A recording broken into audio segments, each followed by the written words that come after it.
까지 이렇게 나오셔서 함께 뵙게 된 것을 기쁘게 생각합니다. 주님의 이름으로 사랑하고 축복합니다 하면 그렇게 인사들을 좀 나눴으면 좋겠습니다. 오늘 본문에 나오는 말씀은요, 그 타이틀이 감사의 시라고 언급되어져 있습니다. 이 시편 100편을 이렇게 읽어가 보면 다윗의 시의 그런 분위기를 이 본문 속에서 특별히 좀 느낄 수 있고, 또 성경학자들도 그렇게 언급들을 하고 있습니다. 이 시편 100편은 그 타이틀이 감사의 시라고 하는 대로 오늘 1절과 2절에는 하나님을 온 땅이요 찬송하라, 그리고 특별히 4절에 보게 되면 감사함으로 그 문에 들어가며 찬송함으로 그의 궁정에 들어가서 그에게 감사하고 그 이름을 송축하라고 하는 그런 선포의 메시지가 나오는 것을 보게 됩니다. 왜 하나님의 백성이여 자녀들에게 이렇게 일방적으로 감사하고 하나님을 찬송하라고 하는 이런 메시지를 주시느냐 하는 것을 보게 되면, 오늘 예수 믿는 그리스도인들이 마땅히 감사하고 찬송해야 하는 것이 우리의 모습이기 때문임을 3절에서 분명하게 우리에게 언급을 해주고 있습니다. 3절에 보면 여호와 우리 하나님이신 줄, 여호와가 우리 하나님이신 줄 너희는 알아라 하면서 제일 먼저 주시는 메시지가 그가 우리를 지으시니요 라고 말해주고 있습니다. 우리가 하나님께 감사하고 찬송해야 되는 그 근본적인 이유가 하나님께서 우리를 지으셨기 때문임을 언급을 해주고 있습니다. 저는 오늘 이 시간에 여러분들과 함께 오늘 마지막 성령주의를 보내면서 이 2017년도 한 해를 과연 나는 어떻게 살았는가 하는 부분을 다시 한번 되돌아보고, 또 성경이 우리에게 선포하시는 하나님의 말씀 앞에 내가 얼마나 성실하게 반응했는가 하는 부분을 다시 한번 물어보면서, 어떤 면에서는 학교에서 공부하고 있는 학생들 가운데 월말이 된다든지 연말이 되면 시험을 치잖아요. 그래서 오늘은 총정리라 하는 그런 생각을 가지고 말씀을 전하려고 하는 것입니다. 그리고 이 본문 말씀을 선택하게 되어졌습니다. 첫 번째는 우리가 하나님께 감사하고 찬송해야 될 가장 근본적인 이유가 하나님이 우리를 만드셨기 때문이라고 말해주고 있습니다. 이사야서 43장 7절, 내 이름으로 불려진 모든 자 곧 내가 내 영광을 위하여 창조한 자를 오게 하라. 그를 내가 지었고 그를 내가 만들었기 때문에 하나님의 영광을 위하여 우리는 살아야 되고, 이사야서 43장 21절을 보면 이 백성은 내가 나를 위하여 지었나니 나를 찬송하게 하려 함이라 그랬습니다. 하나님이 우리를 만드셨고, 우리를 만드신 목적이 하나님께 영광을 돌리고 하나님을 찬송하라고 만들었기 때문에 우리는 하나님께 감사하고 찬송을 해야 한다는 것입니다. 자녀들 가운데 부모에 대해서 여러 가지 불만도 많이 있겠지만, 그리고 제대로 된 제정신이 있는 자녀들이라면 부모님께 효도를 해야 합니다. 그 가장 기본적인 효도가 뭐냐 하면 나를 낳으셨기 때문에 그렇습니다. 부모님께 잘해야 되는 가장 근본적인 동기가 나를 낳으셨고 기르셨기 때문에 그런 거죠. 여러 가지 부모님에 대해서 불만이 있을 수도 있어요. 이래서 그렇고 저래서 그렇고 내 나름대로 생각할 수 있지만은, 그럼에도 불구하고 우리가 부모님에게 효도하고 부모님의 기쁨이 되어져 있는 자녀가 되어지는 근본 이유는 나를 낳으셨고 기르셨기 때문이죠. 그와 마찬가지로 하나님이 우리를 지으셨고, 또 우리를 지으신 목적이 하나님의 찬송을 위한 것이기 때문에 오늘 저와 여러분은 내가 하나님을 알고 하나님을 섬긴다고 한다면 우리가 해야 될 가장 중요한 삶의 목적은 바로 하나님께 감사하고 하나님을 찬송해야 한다는 것이죠. 지금 이 마지막 주일날 드리고 싶은 말씀이 뭐냐면 2017년도 한 해 동안도 여러 가지 삶의 우여곡절이 많이 있었다 하더라도 나는 과연 이 27년도 한 해 동안 하나님께 감사하고 찬송하면서 살았느냐 하는 것입니다.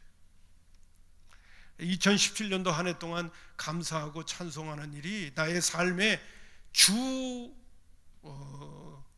삶의 이유가 되어졌느냐 하는 거죠. 주 목적이 되어졌느냐 하는 것을 다시 한번 점검해 보고 싶어서 이 말씀을 드리고 있는 것입니다. 아무리 힘들고 어렵고 내 마음이 세상에 이런저런 일 때문에 근심 걱정이 있었다 하더라도 우리의 삶의 목적은 하나님을 찬송하고 하나님께 감사하는 것이었다는 겁니다. 그게 우리들이 살아가는 이유라는 것이죠. 두 번째로 오늘 말씀 가운데 보면 그가 우리를 지으셨고 우리는 그의 것이다 라고 말해주고 있습니다. 소유가 나에게 있는 것이 아니라 하나님께 있다는 겁니다. 그래서 하나님이 우리를 만드셨고 우리 존재가 나에게 속한 것이 아니라 하나님께 속해 있기 때문에 제일 먼저 드리고 싶은 말씀이 있다면 나는 내가 나를 주장하면 안 된다는 것입니다. 하나님이 나를 주장하시게 해야 된다는 것이죠. 왜? 내가 내 것이 아니기 때문에 그런 거죠. 내 것이 하나님의 것이기 때문에 그렇습니다. 그래서 사실 우리가 내가 나를 주장하면 안 되고요. 하나님이 나를 주장하시도록 해야 돼요. 왜? 내가 주님의 것이기 때문에 그렇습니다. 오늘 이 시인은 우리에게 분명히 말해줍니다. 그리고 하나님이 우리를 만드신 목적을 향하여 힘들고 어렵고 내 마음에 안 들어도 나는 거기다가 초점을 맞춰야 된다는 거예요. 왜? 나는 내 것이 아니라 주님의 것이니까. 그래서 사실이요, 우리가 예수를 믿고 구원받고 하나님의 자녀가 된다고 할 때 주님이 우리에게 제일 먼저 하시는 말씀이 뭐냐면 나를 따라오려거든 자기를 부인해야 된다 하는 말씀을 그래서 하시게 된 것이에요. 우리가 예수를 믿으면 이제는 예수를 믿는다는 자체가 바로 뭐냐 하면 이제는 내가 주인이 아니라는 거고 내가 내 것이 아니라는 거죠. 내가 주님의 것이라는 것을 고백하는 것이기 때문에 그래서 이제 내가 나를 주장하지 않으려면 내가 나 자신을 부인해야 되는 거예요. 내가 예수 믿기 이전에는 내가 나를 주장하면서 살았거든요. 그러나 예수를 믿은 다음에 주님의 뒤를 따른다는 것은 이제는 내가 나를 주장하면 안 되고 하나님이 나를 주장하시도록 해드려야 되기 때문에 주님이 나를 주장하시도록 해드리려면 내가 어떻게 해야 되느냐? 나는 내 자신을 부인해 줘야 된단 말이에요. 내가 내 자신을 부인하지 않으면 내가 나 자신을 주장하니까요. 신앙생활이란 뭐냐? 그래서 주님이 우리에게 너희들이 먼저 나를 따라오려면 제일 먼저 해야 될 가장 중요한 결심이 있어야 된다. 결단이 있어야 된다. 그건 바로 뭐냐? 자기를 부인해야 된다는 거예요. 여러분 2017년도 한 해도 내가 하나님께 감사 찬송을 하면서 살아가는 존재가 되려면 분명히 우리는요, 우리의 체질이 원망, 불평, 짜증으로 가득 차 있는 사람들이에요. 누가 시키지 않았는데도 내 마음에 안 들면 원망, 불평, 짜증하는 사람들. 그게 우리들의 체질입니다. 우리의 기질입니다. 그런 내 자신을 볼 적에 내 자신의 삶의 목적과 나의 나됨이 누구에게 있는가 하는 부분을 생각하면서 나 자신을 부인하지 않으면 내가 하나님께 감사 찬송이 안 되는 거죠. 2017년도도 되돌아보면서 그럼에도 불구하고 나의 나됨임에도 불구하고 내가 하나님의 영광을 위하여 살기 위하여 나를 부인하고 나는 감사 찬송을 하면서 살려고 애를 썼나 말이지 하는 부분을 이 시간에 좀 다시 한번 점검했으면 좋겠습니다. 여러분 오늘 나오는 말씀 가운데 3절에 그는 우리를 지으시니고 우리는 그의 것이니 그랬어요. 나는 내 게 아니에요. 주님의 것입니다. 이것이 분명해져야 돼요. 제가 그 오랜 세월 동안 신앙생활하면서 정말 제 자신이 뉘우친 것 가운데 하나가 바로 뭐냐 하면 내가 내 것인 줄 알았어요. 여러분, 신앙생활의 이 부분이 기본적으로 근본적으로 점검이 되지 않으면 예수를 믿는 것도 나를 위해 믿는 거지 하나님을 위해 믿는 게 아니에요. 하나님은 그 부분을 깨트리기 위하여 한평생 우리를 다루실 겁니다. 한평생 달라요. 한평생을 다룬다니까요. 우리는 우리의 신앙의 눈이 처음에는 나를 위해서 예수 믿었지만 성경을 들여다보면 나의 존재의 목적이 분명히 나에게 있지 않아요. 하나님에게 있는 거예요. 이 부분에 대해서 눈이 떠져야 이게 진짜 신자가 되는 거예요. 그렇지 않으면 그 이전에는 몰라서 그렇고 한마디로 가짜 신자일 수밖에 없는 거예요.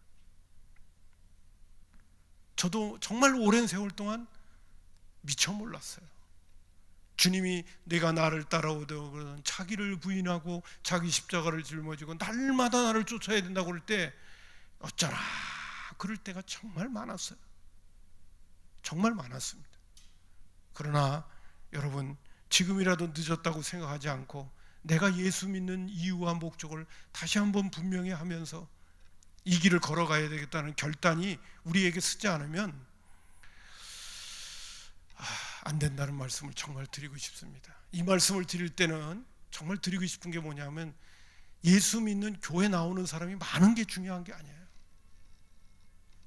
정말 주님을 따르려고 하는 각오가 되어 있는 사람이 얼마나 되느냐, 이 부분이 중요한 거예요. 이 부분이 챙겨져야 됩니다. 세 번째로는, 두 번째 이 부분을 이야기하게 될 때 또 하나 우리가 그냥 짚고 넘어갈 부분이 있다면요, 우리는 그의 것이잖아요. 그러면 하나님의 입장에서 생각하면요, 우리는 아주 대단한 존재가 되는 거예요. 저와 여러분도 저와 여러분이 소유하고 있는 것을 애지중지하잖아요.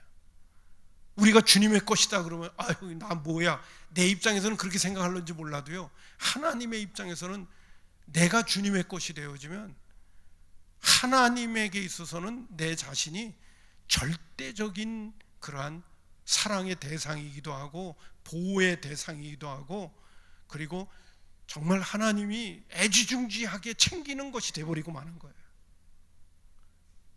나는 내 자신을 부인하는 것처럼 보이지만 하나님의 입장에서는 내가 대단한 존재가 되는 거예요. 왜? 주님의 것이니까. 이런 부분을 우리가 잘 생각하지 못할 때가 있어요. 자, 세 번째로는 또 무슨 말씀까지 언급하고 있냐면 그의 백성이라고 말해주고 있습니다. 여러분, 우리가 그의 백성이라면 그분은 우리의 왕이시라는 거예요. 여러분, 백성은 왕 앞에서 어떻게 해야 되는 겁니까? 백성은 왕 앞에서 통치를 받아야 되는 거예요. 그분이 시키시는 대로 순종해야 되는 게 백성의 모습이에요. 근데 주님이 오늘도 우리에게 시키시는 일이 뭐냐 하면 감사 찬송하라고 우리를 시키시는 거예요. 우리를 만드신 목적이 거기에 있기 때문에 왕이 백성에게 오늘도 지시하는 것이 있다면 너는 어떻게 하든지 감사하고 찬송하면서 살거라 라고 우리에게 지시하시고 명령하시는 거예요. 백성은 들어야죠. 그리고 그 왕과 통치자의 다스림을 우리는 받아야죠. 내 마음에 안 들어도 받아야죠. 그게 백성의 모습이죠. 아멘입니다. 동시에 또 내가 우주 만물을 창조한 우리 하나님의 백성이라고 하는 자체는 또 뭐가 있냐면 진짜 좋은 왕을 모시고 사는 거예요. 여러분, 오늘 우리나라 같은 경우도 뭐예요? 지도자의 부재 속에 또 대통령 한 사람에 의해서 주어지는 그 영향력이라는 게 대단하잖아요. 훌륭한 대통령이 세워진다. 그 나라에 살고 있는 백성들은 신이 나는 거죠. 그들이 누리는 혜택이라고 하는 건 이루 말할 수가 없는 거죠. 맞아요, 틀려요? 문재인 대통령이 대통령으로 세워졌는데 올해 그분이 정말 훌륭한 대통령이다. 전무후무한 대통령이다. 이 땅에 태어난 어떤 사람보다도 지도자로서는 정말 탁월한 대통령이다 라고 하는 인정을 받는다면 여러분, 그 나라에 사는 백성들은요 어마어마한 혜택을 받을 거예요. 지도자가 문제가 돼가지고 얼마나 힘들고 어려울 때가 많습니까? 오늘 우리는 그 지도자에 대한 그 부분에 대해서 아주 실감나게 느끼고 있잖아요. 지도자가 어떻게 행동하고 어떤 생각을 가지고 어떻게 말하느냐에 따라서 그 백성들이, 그 나라가 주어지는 그 결과라는 것은 엄청난 거 아닙니까? 근데 내가 그의 백성, 하나님의 백성이기 때문에 그분의 지시를 받고 그분의 명령을 따라야 되고 내 마음에 원치 않아라도 그분의 통치를 받아야 된다라고 할 때는 아이고 힘들어 이렇게 생각하는지 몰라도 우리가 섬기고 우리가 바라보는 왕은 위대한 왕이라는 거예요. 위대한 왕. 너무너무 좋으신 왕이라는 거예요. 여러분, 이스라엘 백성들이 애굽에서 400년 동안 살 동안에 그 모진 압박을 받습니다. 정말 힘든 인생을 삶습니다.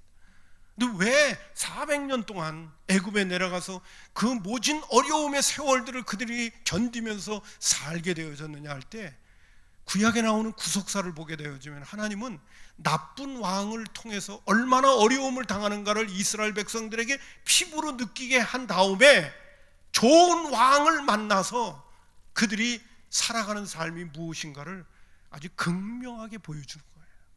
나쁜 왕을 만나니까 이렇게 어려운데, 모세를 통하여 위대한 하늘에 계신 왕을 만나니까 너무 좋은 거야. 어떤 왕을 만나느냐, 우리가 믿는 왕이 도대체 어떤 왕이냐, 그거를 하나님이 극명하게 보여주기 위해 그들은 애굽에서 400년이라고 하는 세월 동안 그 압제와 탄압 속에서 살아가도록 하나님은 그들의 삶을 훈련시킨 거죠. 사실은 진짜 좋은 왕이 누군가를 보여주시기 위해서. 근데도 쉽지 않습니다. 여러분, 오늘 시인은 분명히 말했습니다. 그는 우리를 지었고 그분은 우리가 그분의 것이고 그리고 그분의 백성이다. 그렇기 때문에 우리를 지으시고 우리를 자녀 삼으시고 백성 삼으신 하나님을 감사하고 찬양한다는 것은 너무 당연하다는 거죠. 또 하나 더 오늘 여기서 또 주시는 말씀이 있어요. 제가 또 한 번 있습니다. 그는 우리를 지으시니요 우리는 그의 것이요, 그 다음에 그의 백성이요, 더 나아가서 그의 기르시는 양이다 라고. 제가 좀 전에 놨는 내용 가운데 보면 우리는 그의 것이다, 그의 백성이다, 이거 잘 언급하지 않는 부분이 많아요. 그러나 우리는 그냥 금방 읽으면 알 수 있잖아요. 그의 기르시는 양이다. 여러분, 목자와 양과의 관계는 여러분 어느 정도 그냥 상식적으로도 알잖아요. 여러분, 양은 목자의 철저한 보호를 받습니다. 그의 기르시는 양이다. 누가? 저와 여러분이 그의 기르시는 양이래요. 2017년도 한 해도 정말 우리에게는 많은 그런 어려운 소식들이 우리 가운데 들려왔지만은 우리에게는 나를 지으시고 나를 양으로 삼으시고 보호하시는 목자가 계시잖아요. 신나는 거죠. 너무 감사한 것이죠.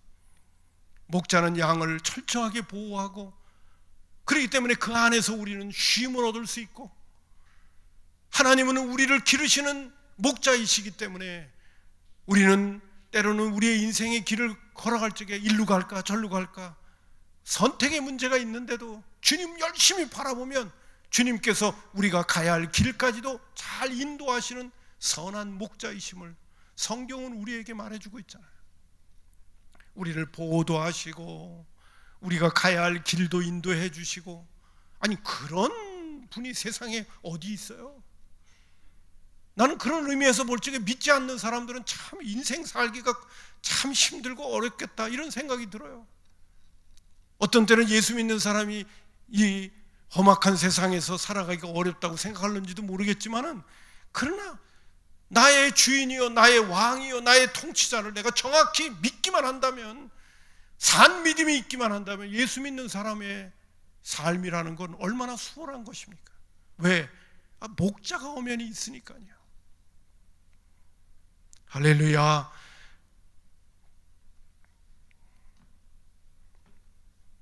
뿐만 아니라 제가 이 말씀을 준비하면서 베드로전서 5장 7절에 있는 말씀이 특별히 좀 생각이 나더라고요. 여러분, 베드로전서 5장 7절에 있는 말씀을 우리 한 세 번역으로 제가 저기다 적어놨는데요. 한번 천천히 읽어보겠습니다. 시작. 여러분의 걱정을 모두 하나님께 맡기십시오. 하나님께서는 여러분을 돌보고 계십니다. 믿으십니까? 아무리 이렇게 좋은 성경 구절이 있어도요, 믿음이 없는 사람은 아무 소용이 없어요. 안 맡겨져요. 그리고 돌보신다는 것도 믿어지지 않아요. 그리고 근심 걱정 속에 맨날 사로잡혀서 사는 거죠. 저는 가면 갈수록 더 느끼는 게 뭐냐면 믿음이라는 게 정말 중요한 거예요. 그것도 살아있는 믿음을 갖고 산다는 것처럼 중요한 건 없는 것 같아요. 여러분, 주님은 우리를 기르시는 목자라고 말해주고 있습니다. 그의 기르시는 양이다. 따라서 하겠습니다. 그의 기르시는 양이다. 누가 그의 기르시는 양이에요? 내가 하나님이 기르시는 양이 저와 여러분이에요. 이 구절 한 가지, 이 한 구절만이라도 내 것으로 삼고 믿는 사람이라면 왜 근심하고 걱정하겠어요? 그냥 하나님께 맡기면 되잖아요. 근데 안 맡겨지는 건 뭐냐? 안 믿어지니까. 눈에 보이는 것만 믿으니까. 눈에 안 보이는 건 믿을 자신이 없으니까. 정말 우리가 2017년도 한 해도 내가 믿음으로 사는 사람이었다면, 믿음을 쫓아 살려고 했다고 한다면, 오늘 지금 시편 100편 3절에 나오는 말씀처럼 나는 하나님께로부터 지어졌고 나는 그분의 것이고 그분의 백성이고 그의 기르시는 양이라는 것을 내가 정말 믿는다면, 오늘 우리는 2017년도 한 해도 감사 찬송하면서 살 수밖에 없었을 것이라는 거예요. 또 5절에만 나오는 말씀 가운데 보면 여호와는 선하시니 그 인자하심이 영원하고 그의 성실하심이 대대에 이르러 무궁하다, 이런 표현이에요. 특별히 여호와는 선하시니 그 인자하심이 영원하다. 인자라는 건 사랑이라는 이야기입니다. 우린 지난주에 시편 103편도 우리가 보았잖아요. 103편에 있는 말씀 보게 되면 그 시인은 하나님에 대해서 이렇게 이야기합니다. 시편 103편 8절부터 10절에 보면 여호와는 긍휼이 많으시고 은혜로우시며 노하기를 더디하시고 인자하심이 풍부하시도다. 자주 견책하지 아니하시며 노를 영원히 품지 아니하시는 분이 우리 하나님이라고 말해주고 있습니다.